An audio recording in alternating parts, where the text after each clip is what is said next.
اللہ تعالیٰ نیکی کرنے والوں کی نیکی کو ضائع نہیں کرتے، نیکی کرنے والوں کی نیکی کو ضائع نہیں کرتے۔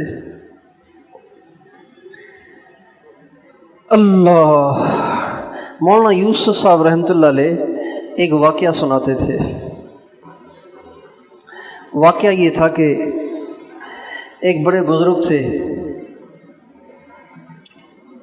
بڑے صاحب کرامت، بڑے اللہ والے تھے۔ تو ان کا کسی نے سنا کہ بڑے اللہ والے ہیں، تو وہ آیا کہ جی میں جا کے ان سے استفادہ کروں، ان کا فیض حاصل کروں اور ان سے اللہ کا تعلق حاصل کروں۔ ایک آدمی دور دراز سے آیا، لیکن اللہ کی شان، جب وہ آیا تو اس بزرگ کا انتقال ہو گیا تھا۔ اس کا بیٹا اس جگہ بیٹھا ہوا تھا گدی پر، لیکن بیٹا بیچارہ ایسے ہی تھا، شرابی تھا، بے دین تھا۔ جو شخص آیا تھا نا اللہ کا تعلق حاصل کرنے کے لیے، اس کا نام تھا عبد الرحمن۔ اس کا نام کیا تھا؟ عبد الرحمن۔ اچھا، یہ جو صاحبزادے تھے جو بیچارے فسق و فجور میں مبتلا تھے، اس کا ایک خادم تھا، نوکر تھا، اس کا نام بھی تھا عبد الرحمن۔ تو یہ جو لوگ شراب پیتے ہیں نا، تو یہ شراب سے پہلے کچھ پھل ول بھی کھاتے ہیں۔ تو اس نے، صاحبزادے نے، شراب پینی تھی، شراب کی محفل لگنی تھی، اس سے پہلے پھل چاہیے تھے۔ تو اپنے نوکر عبد الرحمن سے کہا کہ جاؤ جا کے پھل لے آؤ۔ وہ پھل لینے گیا۔ اب وہ پھل لینے گیا ہوا تھا، وہ جو اللہ کا نام سیکھنے کے لیے، اللہ کا تعلق حاصل کرنے کے لیے آیا تھا، اس کا نام بھی عبد الرحمن تھا۔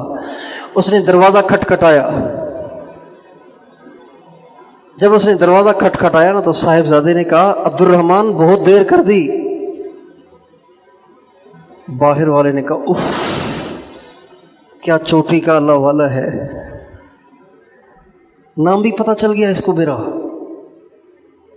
عبد الرحمن دیر کر دی، کہا حضرت بس، تاخیر کی معافی، اب میں اپنے آپ کو پیش کرتا ہوں، مجھے اللہ کا نام سکھا دیں۔ دروازہ کھولا تو وہ صاحبزادہ بھی حیران، پریشانی ہے کون ہے، بہرحال بات کو چھپا گئے۔ صاحبزادے تھے، چالاک تھے۔ کیسے آئے؟ کہا جی آپ کو تو سب پتہ ہی ہے کیسے آیا ہوں۔ کہا پھر بھی بتانا پڑے گا، پھر بھی بتانا پڑے گا۔ کہا بس اللہ کا نام چاہتا ہوں۔ کہا جاؤ ہمارا فلاں باغ ہے، جا کے اس کی خدمت کرو۔ چلو، ہمارا ایک باغ ہے، جاؤ جا کے اس میں خدمت کرو۔ اب یہ بیچارہ اللہ کا سچا طالب تھا، اشارہ پاتے ہی نہ یہ کہ کھانا کب ملے گا، ملاقات کب ہوگی، زیارت کب ہوگی، آپ کا حلقہ کب لگے گا، آپ کی مجلس میں آ کے کب بیٹھنا نصیب ہوگا، اپنے احوال آپ کو کب دیا کروں، کوئی بات نہیں، جاؤ جا کے ہمارے فلاں باغ کی خدمت کرو۔ حاضر اٹھا اور سیدھا باغ میں کسی اٹھائی اور لگ گیا کام میں۔ سارا دن کام کرتا، رات کو وہیں لیٹ جاتا بیچارہ، رات کو وہیں لیٹ جاتا۔ بات سمجھ میں آ رہی ہے کہ نہیں آ رہی؟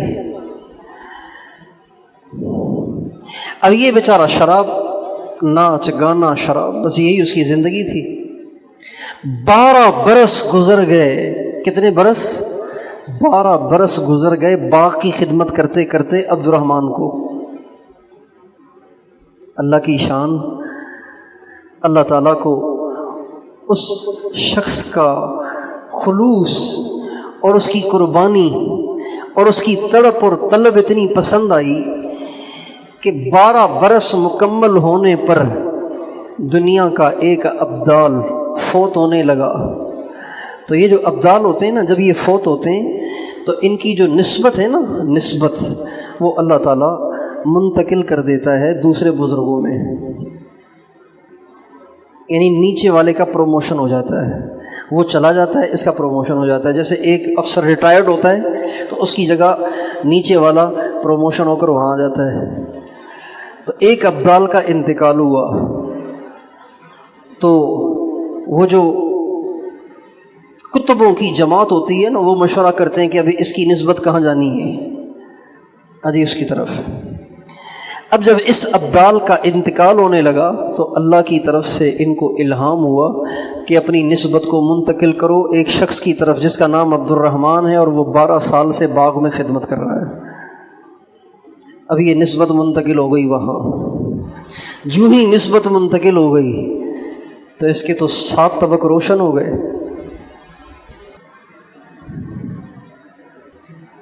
ابدال بن گیا، باغ کی خدمت کرتے کرتے ابدال بن گیا۔ جب نسبت منتقل ہوئی نا تو کہنے لگے واہ میرے شیخ کے کیا کہنے ہیں، 12 سال میں مجھے ابدال بنا دیا۔ تو جس نے اپنے باغ کے مالی کو ابدال بنا دیا ہے وہ کہاں پہنچا ہوا ہوگا۔ چنانچہ کہنے لگے، دل میں کہنے لگے چلو آج مراقبہ کر کے اپنے شیخ کا رتبہ تو دیکھوں کہ کہاں پہنچا ہوا ہے۔ بیٹھ گئے۔ اب ابدال بن گئے ہیں، 7 طبق روشن ہو گئے ہیں۔ آنکھیں بند کر کے جو بیٹھے تو پہلے آسمان پہ ڈھونڈ رہے ہیں، دوسرے پہ ڈھونڈ رہے ہیں، تیسرے پہ ڈھونڈ رہے ہیں، چوتھے پہ ڈھونڈ رہے ہیں، 5ویں پہ، 6ویں، 7ویں پہ ڈھونڈ رہے ہیں، شیخ کا کہیں عطا پتہ ہی نہیں۔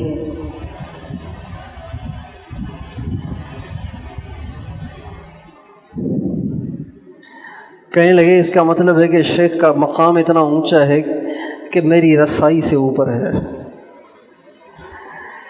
تو عاجز آ کے کہنے لگے 12 برس سے تو شیخ کے پاس گیا نہیں، آج تو چلا ہی جاؤں، شکریہ بھی ادا کر لوں کہ حضرت آپ نے ہمیں فیض دیا ہے، آپ کی مہربانی، اور جا کے پوچھ بھی لوں کہ آپ کا درجہ ہے کیا۔ چنانچہ حاضر ہوئے، کہنے لگے حضرت بس شکریہ ادا کرنے آیا ہوں کہ آپ نے ہمیں فیض دیا ہے۔ کہنے لگے کون سا فیض؟ کہنے لگے آپ نے مجھے کہا تھا نا 12 سال پہلے کہ جا کے باقی خدمت کرو، تو میں کرتا تھا۔ کہا اچھا پتہ نہیں۔ کہنے لگے بس حضرت آپ تو اللہ میں مستغرق رہتے ہیں، آپ کو تو پتہ بھی نہیں ہوتا دنیا میں کیا ہو رہا ہے۔ بس مجھے ایک بات تھوڑی سی سمجھا دیں کہ آپ کا درجہ ہے کہاں؟ آپ کی برکت سے مجھے تو اللہ نے بنا دیا ابدال، میں نے تو بہت ڈھونڈا ہے آپ کا درجہ لیکن مجھے مل ہی نہیں رہا، آپ بتائیں آپ ہیں کہاں، کس رتبے پہ پہنچے ہوئے ہیں آپ؟ تو وہ جو صاحب زادہ تھے وہ رونے لگے اور بہت روئے، زارو قطار روئے۔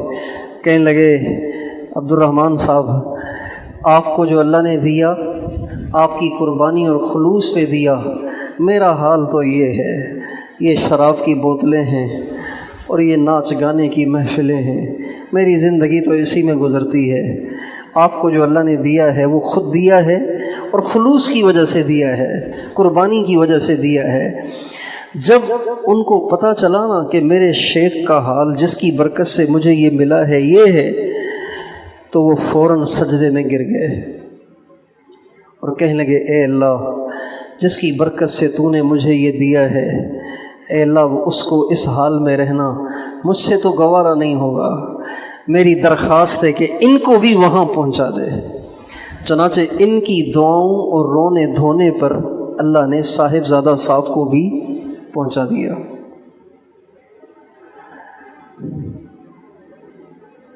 یہ مولانا یوسف صاحب واقعہ سناتے تھے۔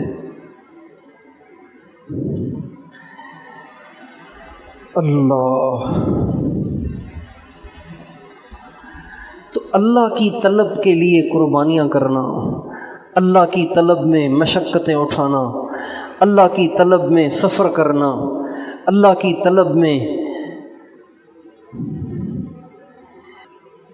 اپنے آپ کو فارغ کرنا، اوقات نکالنا، اس کا آج ماحول نہیں ہے، رواج نہیں رہا اس کا۔ آپ چلے جائیں خانقاہیں تو پاکستان میں رہی نہیں ہیں، کوئی گنی چنی خانقاہیں ہیں، انگلیوں پہ بھی گنی جا سکتی ہیں، اور اگر ہیں بھی تو وہاں ہے ہی نہیں کوئی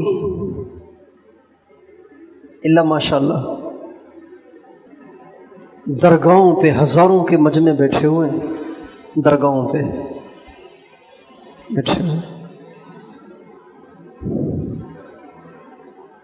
بازار بھرے پڑے ہیں، بس اڈے بھرے پڑے ہیں، یتیم خانے بھرے پڑے ہیں، برائی کے اڈے بھرے پڑے ہیں، لیکن اللہ کی طلب میں آ کر خانقاہوں میں پڑ جانے والے ڈھونڈنے سے بھی نہیں ملتے۔ یہ بہت بڑا خسارہ اور بہت بڑا گھاٹا ہے، بہت بڑا نقصان ہے۔ ہمیں اللہ پاک سے اس کو مانگنا چاہیے کہ اے اللہ مجھے اپنی طلب عطا فرما۔ بھوک نہیں لگ رہی نا، بھوک ہو تو آدمی کھانا کہیں نہ کہیں سے کھا ہی لیتا ہے، پیاس لگتی ہے تو آدمی پانی کہیں نہ کہیں سے پی ہی لیتا ہے۔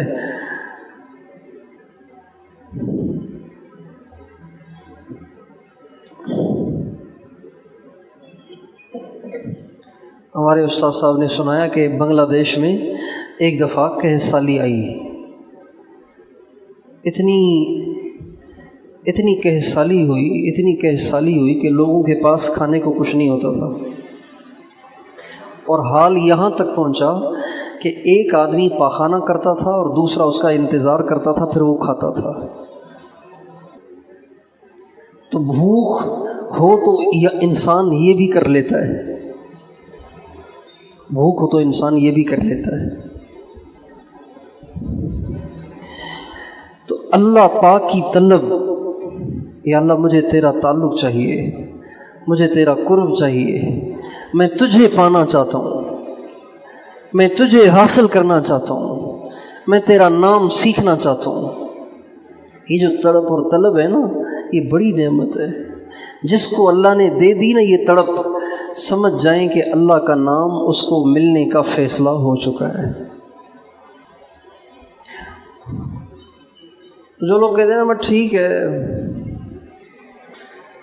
اتنے میسیج آتے ہیں اسی ایک مضمون کے اتنے میسیج آتے ہیں کہ طبیعت پریشان ہو جاتی ہے کہ جی الحمدللہ نماز تو چل رہی ہے، کبھی کبھی فجر چلی جاتی ہے اور درود شریف بھی چلتے پھرتے ہو جاتا ہے، مراقبہ نہیں ہوتا اور نظر کی حفاظت بھی نہیں ہے۔ اتنے میسیج آتے ہیں اس عنوان سے کہ آدمی مایوس ہو جاتا ہے۔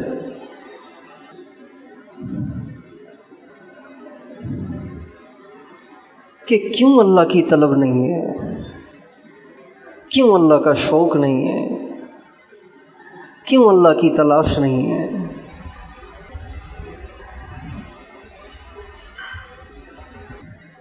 اللہ کی جستجو کیوں نہیں ہے؟ ایک آدمی کی نیند پوری ہے، کھانا پورا ہے، سب کچھ پورا ہے، صرف مراقبہ پورا نہیں ہے، صرف ذکر پورا نہیں ہے۔ اس کا کیا مطلب ہے؟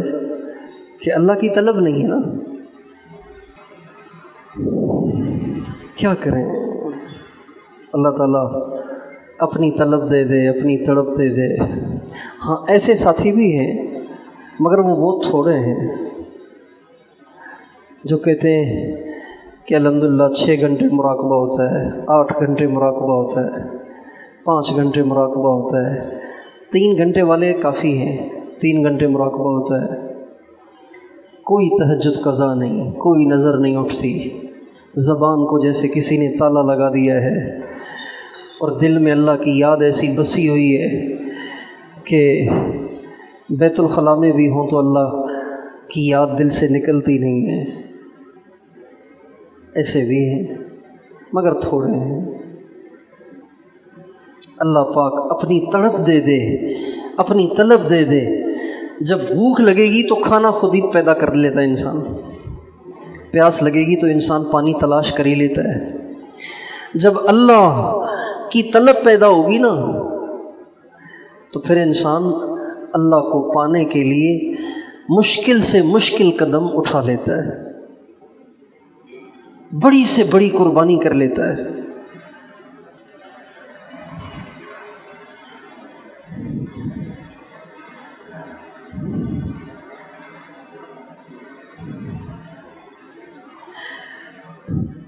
تو اس کے لیے ہمیں 3 کام کرنے پڑیں گے۔ کتنے کام؟ 1 تو ہم خانقاہی ماحول کے لیے کچھ اوقات فارغ کریں، خانقاہی ماحول کے لیے کچھ اوقات فارغ کریں۔ دوسری چیز، رو رو کے اللہ سے اس کو مانگنا ہوگا، یا اللہ مجھے کیا ہو گیا ہے، مجھ میں تیری طلب کیوں نہیں ہے، میں کیوں اتنا بد دل ہو گیا ہوں، کیوں اتنا پتھر دل ہو گیا ہوں، کیوں اتنا بے طلب ہو گیا ہوں، مجھے کیا ہو گیا ہے۔ رو رو کے اللہ سے مانگنا ہوگا۔ یہ 2 کام۔ تیسرا کام، نہ چاہتے ہوئے بھی بتکلف اعمال کی پابندی کرنی ہوگی۔ شروع میں اعمال ہوں گے بتکلف، زبردستی، پھر کرتے کرتے یہ اعمال آپ کی غذا بن جائیں گے۔ آپ کو مزہ نہیں آئے گا جب تک آپ کے اعمال پورے نہ ہوں۔ آپ کا دل کرے گا بس لوگ ادھر ادھر ہوں تاکہ میں کچھ دیر بیٹھ کے اللہ کو یاد کروں۔ دل ڈھونڈتا ہے پھر وہی فرصت کے رات دن، بیٹھے رہیں تصور جانا کیے ہوئے۔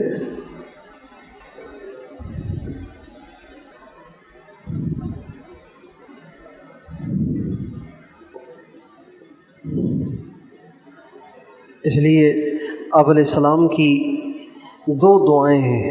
ایک ہے اللہم انی اسألک حبک وحب من یحبک والعمل الذی یبلغنی حبک۔ ایک دعا تو یہ ہے، اس سے آگے بھی ایک جملہ ہے اللہم اجعل حبک احب الاشیاء الی۔ اے اللہ دنیا میں سب سے زیادہ مجھے اپنی محبت کی طلب دے دے، مجھے پانی کی بھی اتنی طلب نہ رہے، کھانے کی بھی اتنی طلب نہ رہے، آرام کی اتنی طلب نہ رہے، بیوی بچوں کی اتنی طلب نہ رہے جتنی میرے دل میں تیری طلب ہو۔ اللہم اجعل حبک احب الی من نفسی واہلی ومن الماء البارد۔ اے اللہ مجھے ٹھنڈے پانی کی جتنی طلب ہوتی ہے نا گرمی میں، اس سے زیادہ مجھے اپنی طلب دے دے۔ تو یہ 3 کام کریں، یہ ہماری اس بیماری کا علاج ہے۔ ایک تو ہم کچھ وقت خانقاہی ماحول کے لیے فارغ کریں۔ دوسرا کام، رو رو کے اللہ سے اپنی بے دلی اور بددلی کی شکایت کر کے اللہ سے اللہ کی طلب کو مانگیں، اللہ سے اللہ کی طلب کو مانگیں۔ یا اللہ مجھے بھوک نہیں ہے، مجھے بھوک دے دے، مجھے تیری پیاس نہیں ہے، مجھے اپنی پیاس دے دے، مجھے تیری تلاش نہیں ہے، مجھے اپنی تلاش دے دے۔ اور تیسرا یہ ہے کہ جو سلوک کے اعمال ہیں اس کو نہ چاہتے ہوئے بھی زبردستی کریں۔ اب یہ جو ہم یہاں 1.5 دن رہیں گے نا، اب سے لے کے منگل کی صبح تک، تو اس میں یہ آسان ہے، اس بات کو قابو میں لانا آسان ہے چونکہ یہاں ماحول ہے، اس کو قابو میں لانا آپ کے لیے آسان ہوگا۔ تو آپ سارے بھائیوں سے درخواست ہے کہ اس کی کوشش کریں کہ یہاں رہتے ہوئے آپس میں کوئی بھی کسی سے بھی کوئی بات چیت نہ کرے۔ ہر لائن کا الگ ماحول ہوتا ہے۔ تبلیغی ماحول میں دعوت کا غلبہ ہوتا ہے اختلاط، ہر ایک اختلاط، جہاں 2 بیٹھے ہیں آپس میں بات کر رہے ہیں۔ خانقاہی ماحول میں سناٹے کا غلبہ ہوتا ہے، خانقاہی ماحول کا خاصہ ہے سناٹا، ایسے جیسے قبرستان میں آ گئے ہیں۔ ہمارے حضرت شیخ الحدیث مولانا محمد زکریا صاحب رحمۃ اللہ علیہ کے پاس جب سالکین جاتے تھے خانقاہ میں وقت گزارنے کے لیے تو حضرت فرماتے تھے میرے پاس جب آؤ تو چاہے سارا دن سوتے رہو، صرف بات نہ کرو، پابندی ہے یہاں بات کرنے پہ۔ پھر حضرت فرماتے تھے، حضرت مولانا زکریا صاحب فرماتے تھے جب میں چھوٹا تھا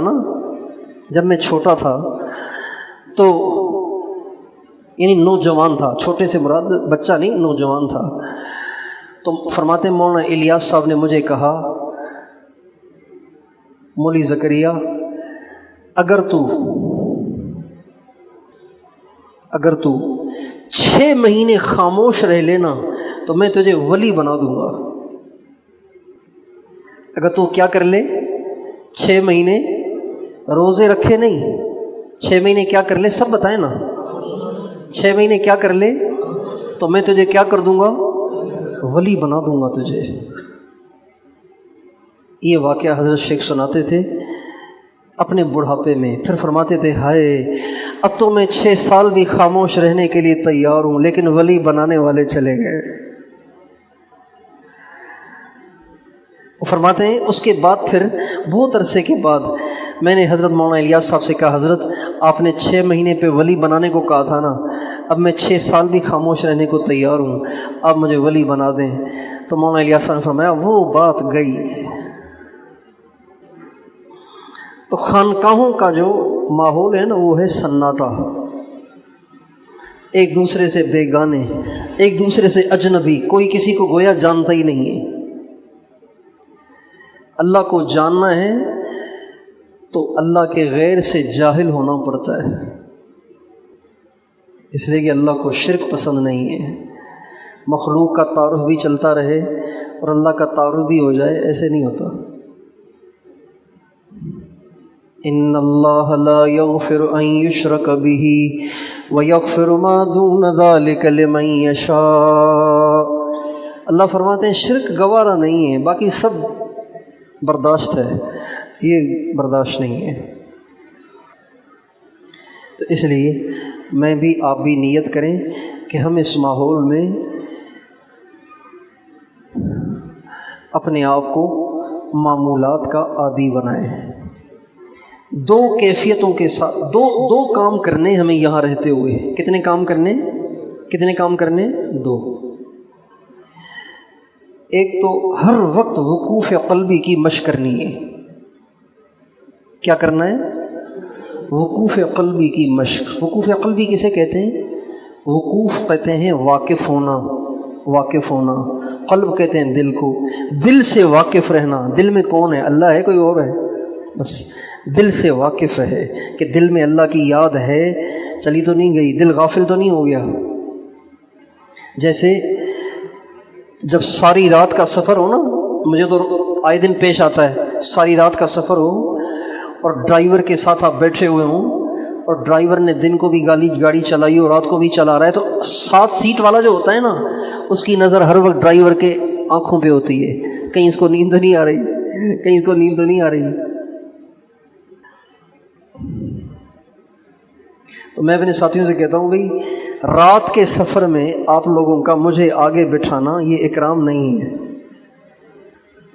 کہتے ہیں حضرت آپ آگے بیٹھیں، مطلب رات کو آگے بٹھانا اکرام نہیں ہے۔ رات کو آگے بٹھانا اس کا مطلب ہے آپ پہرے دار ہیں، ہم سوتے ہیں۔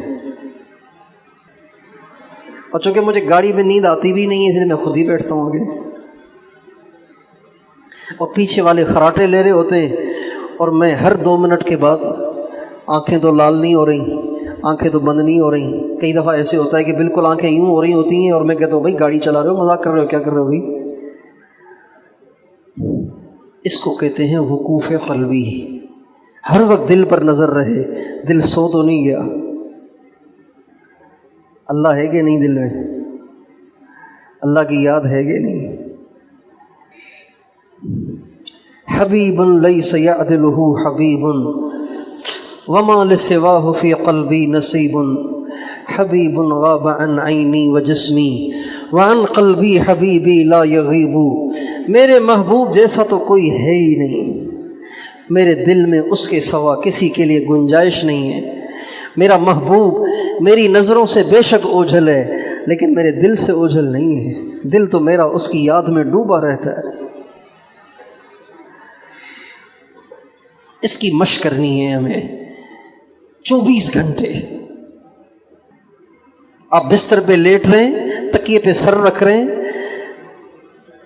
تو آپ کا دھیان ادھر ہو، ادھر دل جاگ رہا ہے کہ سو گیا ہے۔ مثال دی نا میں نے کہ وہ ڈرائیور پہ نظر ہے، بھائی سو تو نہیں گیا کہیں۔ ہر وقت دل پہ نظر رکھنا، اس کی ہمیں مشق کرنی ہے یہاں پہ۔ اس کو کہتے ہیں وقوف قلبی،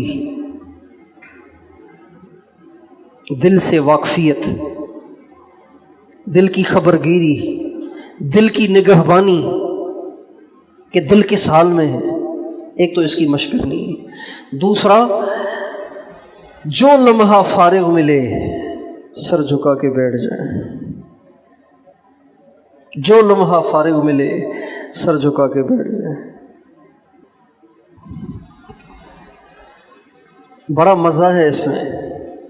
چند دن تھوڑا سا پھیکا پھیکا لگے گا، چند دن نہیں، چند دفعہ پھیکا پھیکا لگے گا، ایک دن میں ہی مزہ آ جاتا ہے۔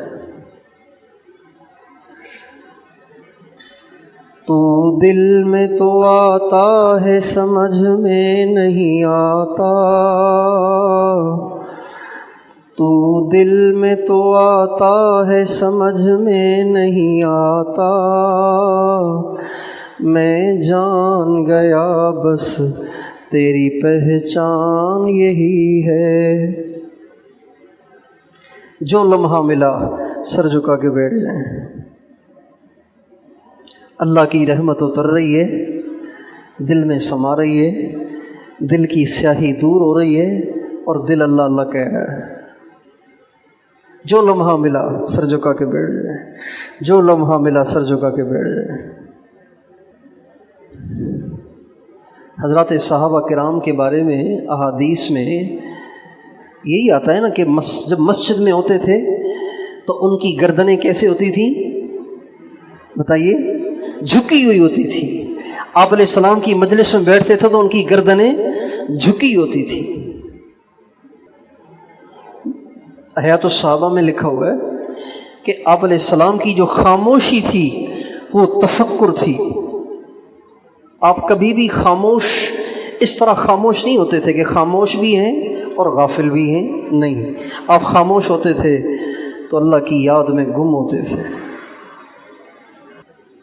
اس کی مشق کرنی ہے، ان دو چیزوں کی مشق کرنی ہے، اور یہ اسی ماحول میں ہو سکتی ہے، گھر جا کے نہیں ہو سکتی، دکان پہ بھی نہیں ہو سکتی۔ تو اس طرح اپنے اوقات کو گزاریں گے انشاءاللہ، ٹھیک ہے نا انشاءاللہ۔ ایک وقوف قلبی اور ایک ہر وقت، ہر لمحے جو ہی وقت ملا آنکھیں بند کر کے مراقبے میں بیٹھ جائیں، اللہ کی یاد میں بیٹھ جائیں۔ اللہ تعالیٰ فرماتے ہیں اے ایمان والو، تمہارے مال، تمہاری اولادیں تمہیں اللہ کی یاد سے غافل نہ کریں۔ اگر کسی نے یہ کام کر لیا تو وہ بڑے خسارے والا ہے۔ قرآن کی آیت ہے یہ۔ یعنی گھر میں بھی ہوں تو ہمارا جسم گھر میں ہو لیکن دل اللہ کے پاس ہو، دکان پہ بھی ہوں تو جسم ہمارا دکان پر ہو لیکن دل اللہ کے پاس ہو۔ رجال لا تلہیہم تجارت ولا بیع عن ذکر اللہ۔ اس کی مشق کر کے جائیں گے تو وہاں بھی پھر ایسے ہی رہیں گے۔ اس وقت اس طرف توجہ نہیں ہے، صرف ظاہری اعمال کی طرف توجہ ہے، اور ظاہری اعمال اگر اللہ کی یاد کے بغیر ہوں تو بے جان ہے۔ اس لیے ہمیں اس پر بھی محنت کرنی ہے، کوشش کرنی ہے، توجہ دینی ہے کہ ہمیں ہر وقت ہمارے مولانا جمشید صاحب نور اللہ مرقدہ، اللہ کی ان پہ کروڑوں رحمتیں ہوں، اللہ تعالیٰ نے ان کو اس کا ملکہ دیا تھا، ملکہ۔ وہ خود فرماتے تھے اللہ کا شکر ہے کسی وقت میرا دل غافل نہیں ہوتا۔ اور حائی صاحب بھی فرماتے تھے ان کے بارے میں،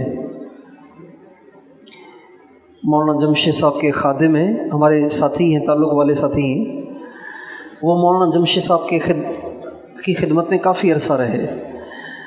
تو حائی صاحب سے ان کی ملاقات ہوئی تو حائی صاحب نے فرمایا کہ تم لوگوں کو پکڑ پکڑ کے مولوی جمشید کے پاس لے جایا کرو اور ان سے امت کے لیے دعائیں کرایا کرو، اس لیے کہ ان کا بال بال اللہ کا ذکر کرتا ہے، ان کا بال بال اللہ کا ذکر کرتا ہے۔ اور ہم خود دیکھتے تھے، میرا چونکہ بستر مولانا کے بالکل قدموں میں تھا، بالکل متصل قدموں میں، تو بہت دفعہ دن میں کئی دفعہ ہم دیکھتے تھے مولانا یوں بیٹھتے تھے، یوں اور یوں، زبان سے کچھ بھی نہیں پڑھ رہے ہوتے تھے، لمبا بیٹھے ہوتے تھے،